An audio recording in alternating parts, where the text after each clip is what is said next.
right, good afternoon. We are here on March the 28th, ninth, the 29th of the 2025.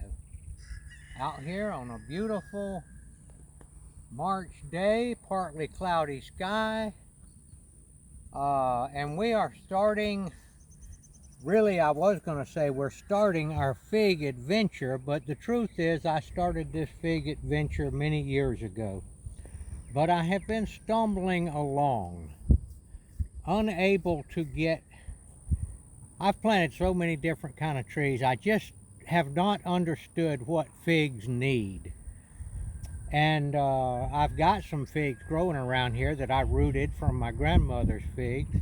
And they're doing okay, but they were stunted.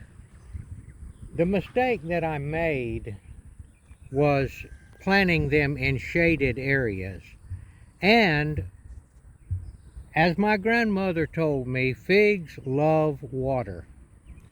She was very successful at growing figs, and she would put her hose on it, an early form of drip irrigation, just barely going, and never turn it off.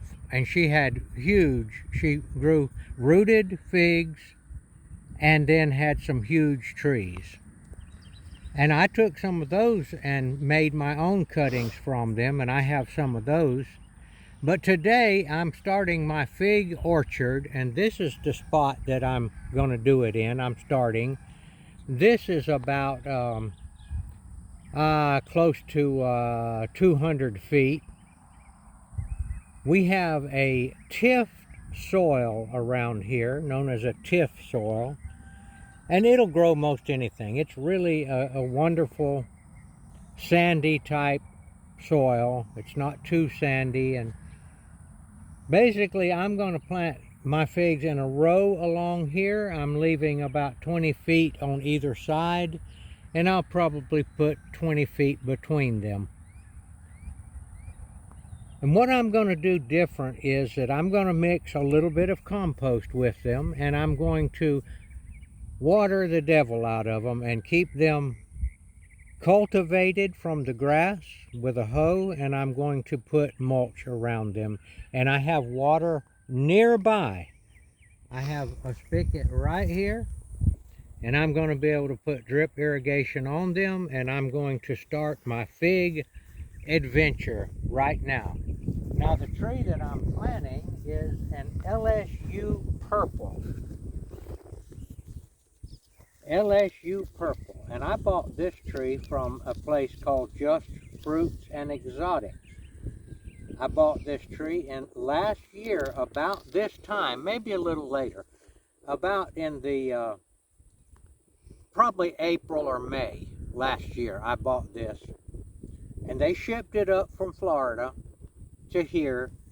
The tree was probably $40, and then shipping. I had close to $100 getting this tree here, but I cut quite a few cuttings off of this tree already, and I've started a number of LSU Purple off of this tree. So I'm not a bit worried about paying that much money. I'd probably $80 time I finished everything. And this one here, like I said, I kept it in the original pot, kept it watered, kept it in the greenhouse through the winter. And I've been putting it in and out. And I'm fixing to put it in the ground. So I'm going to dig my hole, and I'll talk about that in just a minute. Okay, this is what the hole looks like. I'll show you how this soil is structured in this part of the world. The topsoil goes down about 12 inches. And then it goes down to I would call not a sandy clay type stuff. Now, one of the features of this particular part of the world is that there are little rocks in the soil. They are actually, they look like this right here. And they are all in the clay. They are also in the topsoil.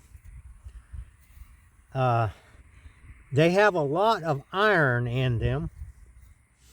And at one time, there's one right there. At one time,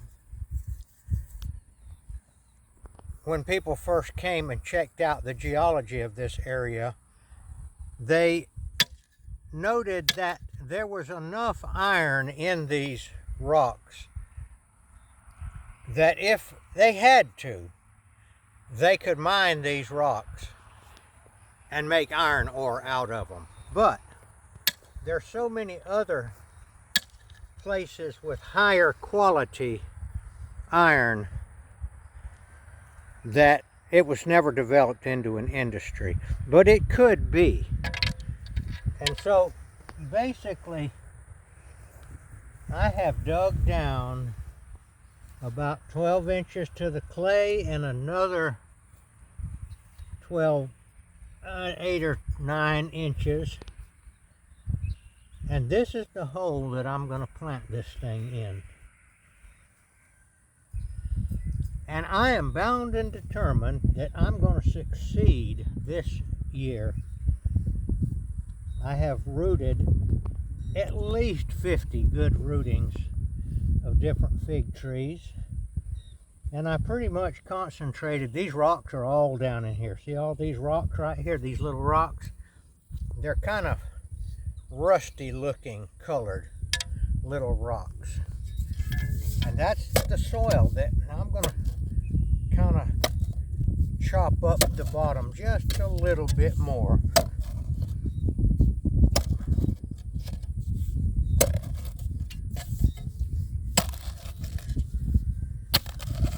I think fig trees are fond of growing out like this, not straight deep down.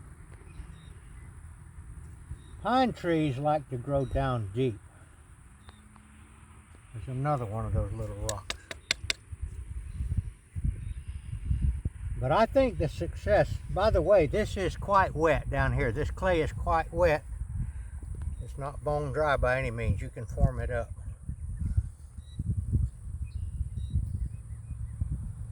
Now let me see what we got here. Let me just try this out. All right.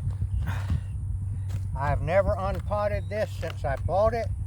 Don't know what kind of shape the root ball is in, but I did keep it in the pot and took good care of it. Okay, we're going to pause for just a second. Okay, so I've got a bucket of composted pine bark that I got from a wood yard around here that strips the bark off of the pine trees mechanically, and they have these huge amounts of pine bark that they'll let you get if you can figure out how to get it to your house.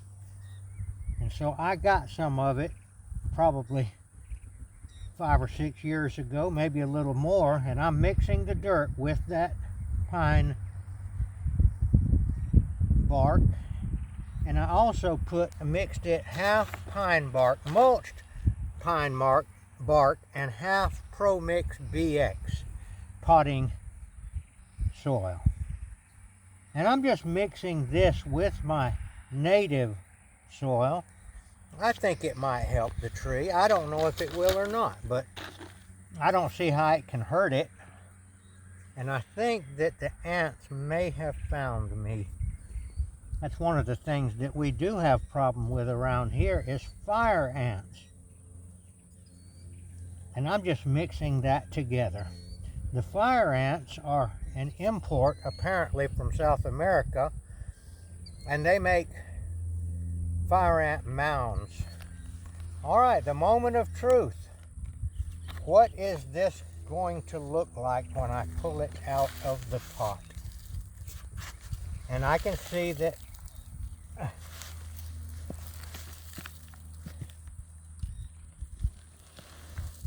come on, baby. not going to tear it up.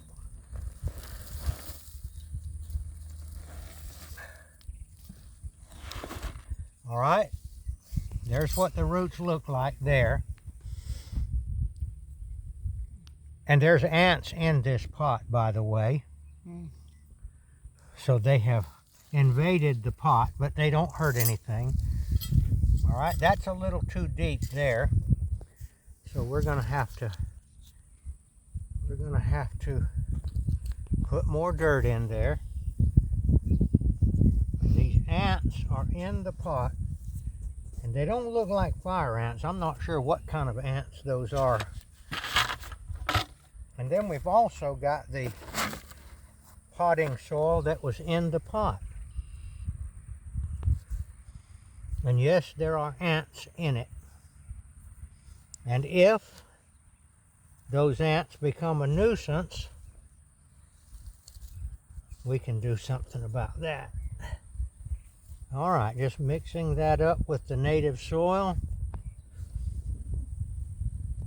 I think the real key to this thing is giving it in the proper place. That is, where it can get full sun and where it can get plenty of water. All right, let's try this now. I still think it needs to come up some. I don't want the tree to be much below the level of the ground, which is right here. Let me get a little bit more of that stuff mixed in with it. All right, we're going to pause right now and let me play in the dirt, and I'll show you the finished result when I get through. Okay, I have finished it. This is what it looks like. I guess I'll just spread the clay out around it, but I'm not going to put the clay back because I think that the bark, mulch, and the native soil is better. I'm going to give it one little watering here in the pond that I built for it. And that's pretty much all I'm going to do right there. Now we're supposed to get rain tomorrow around noontime, so I didn't even have to do this right here. I don't think. But anyway, that's the LSU Purple Fig, the beginning of my fig orchard. And we're going to be able to have, I guess, about, depends on how far apart I put these,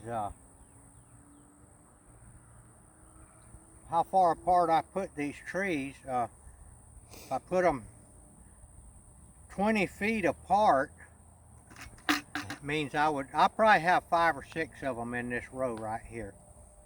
And I've got other places I can put them, but I like the looks of this because I'm going to be able to run a drip irrigation hose right down through here.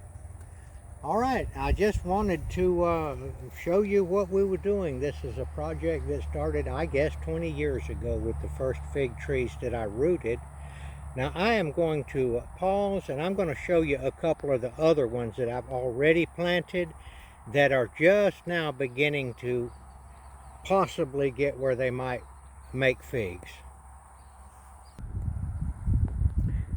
All right, here's one right here that I rooted from my grandmother's fig tree, and had it planted in a bad place where there wasn't proper light, and they just don't thrive like that. So I dug it up and moved it over here. So moved it over here last year, and it's doing okay. I believe it's finally going to take on. Now this one right here honestly has an ant bed in it.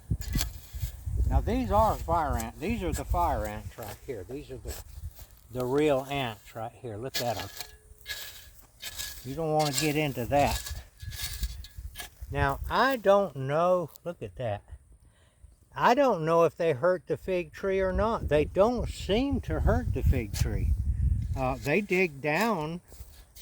They don't eat roots, and they don't eat, but as far as I know, they might help the fig tree because they aerate the soil. But anybody out there that's knowledgeable about that. Now, they make stuff to put on fire ant hills and kill them. That's no big deal. You know, you can get that stuff at Lowe's.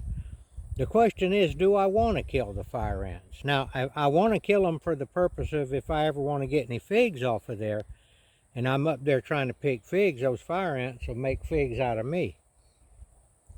But anyway, and I stepped this off. I can put 8 fig trees in this. Up there at that blue bucket is where I planted that one. I can put about 8 fig trees in that row right there.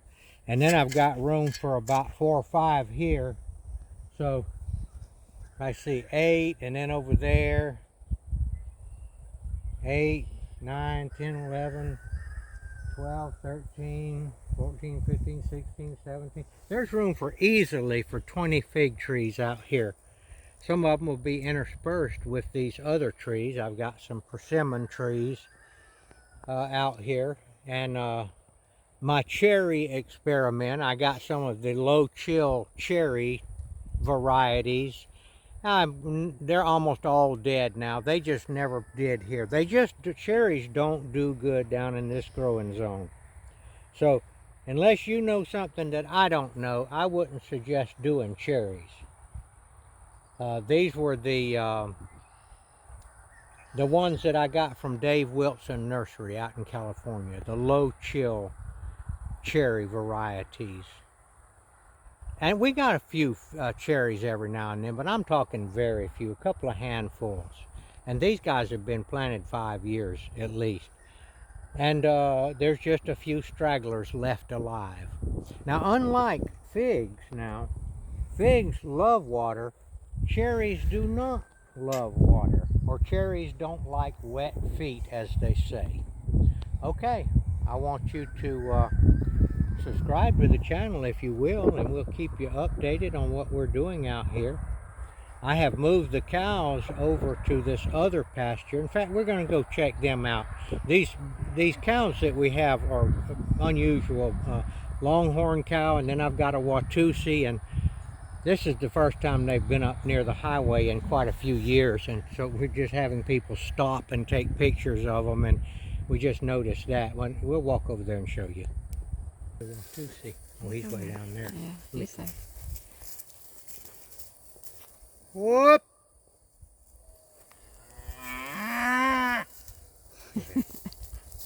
I've been. All right, this is why the people were stopping out by the highway a while ago.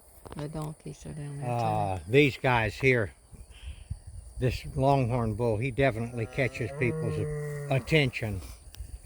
And the Watusi bull is coming up here, and he's even got more massive horns. I hear you. I hear you.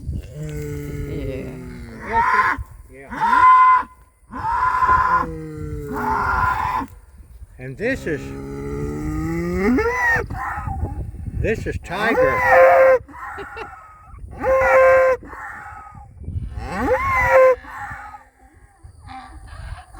That's Junebug down there. And I've got them over here, not giving them very much hay because this pasture had grown up pretty good. They've got a lot of grass out here, and I'm making them work for a living right now.